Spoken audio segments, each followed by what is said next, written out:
Daily. Taste the Daily. BC రిజర్వేషన్ల Jio court కొట్టేస్తే అభ్యర్థుల పరిస్థితి ఏంటని మాజీ మంత్రి శ్రీనివాస్ గౌడ్ ప్రశ్నించారు. పేద బీసీలు నష్టపోతారు, అభ్యర్థులకి భరోసా ఎవరని ప్రశ్నించారు. బీసీ రిజర్వేషన్లకి చట్టబద్ధత కల్పించాలని సుప్రీంకోర్టు జియో కొట్టేస్తే మాది భరోసా అని మంత్రులు సహా కాంగ్రెస్ నేతలంతా కూడా పదవులకు రాజీనామా చేస్తామని చెప్పాలని శ్రీనివాస్ గౌడ్ అన్నారు. నువ్వు నిజంగా ఇవ్వాలని ఉద్దేశం లేదు కనుక పక్కకు పడేసి మీరు ఎన్ని కప్పగంతులు కొట్టినరు. ఇటు ప్రెసిడెంట్ ఆఫ్ ఇండియాకు, ఇటు గవర్నర్కి పంపించారు, ఇటుకి వచ్చారు, మళ్ళీ లాస్ట్ ఎక్కడికి వచ్చిరంటే కిందికి వచ్చింది, జీవో కాడికి వచ్చారు.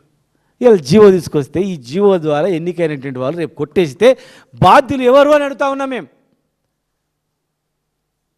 ఖచ్చితంగా మాకు అనుమానం వస్తుంది, వీళ్ళు అవుతారు, ఎలక్షన్ అవుతుంది, స్టేలో మీద అవుతుంది, గెలిచిన తర్వాత 4 రోజులలో తుస్సున పోతుంది. మీరు చట్టానికి లోబడి వచ్చేటట్టు చేయండి, లేదనుకుంటే మీరు మాదే బాధ్యత.